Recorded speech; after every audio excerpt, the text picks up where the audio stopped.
இனிமேல் அவராக வெளியில் போகணும்னு நினைக்கல. ஆனால் அவர் ரொம்படியாக வீட்டை விட்டு வெளில துரத்திட்டாங்க பாண்டியன் ஸ்டோர்ஸ் குடும்பத்தில் உள்ள எல்லாரும் சேர்ந்து. ஆனால் அவங்க பக்கம் தான் நியாயம் இருக்கிற மாதிரி ஆளாளுக்கு பேசிகிட்டு இருக்காங்க. செந்தில் என்னடான்னா அங்கே போய் சட்டையை பிடிச்சி கேள்வி கேட்குறாரு.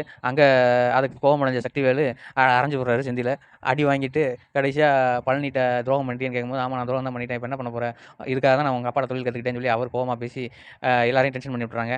சரி, வீட்டில் உள்ள ஆம்பளைங்க தான் எல்லாரும் சண்டை போடுறாங்க ஒருத்தருக்கு ஒருத்தர்னு பார்த்தா, இங்கே வீட்டுக்கு லேடிஸும் அதே மாதிரி தான் இருக்காங்க.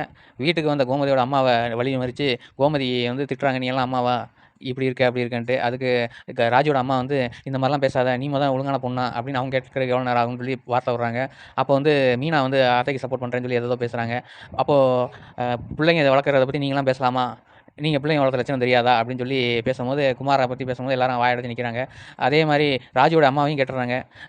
உடனே ராஜியும் இதில் ஷாக் ஆகுறாங்க. ராஜி வந்து மீனா கூட சண்டை போடுறதுக்கு ஒரு காரணத்தை வந்து டேரக்டர் ஏற்படுத்தி கொடுத்துருக்காரு. என்ன நீங்கள் எல்லாம் ஒரு பொம்பளைங்களான்னு கேட்டாங்க. அதுக்கு கோவமாயிட்டு எல்லாம் உள்ளே போகிறாங்க.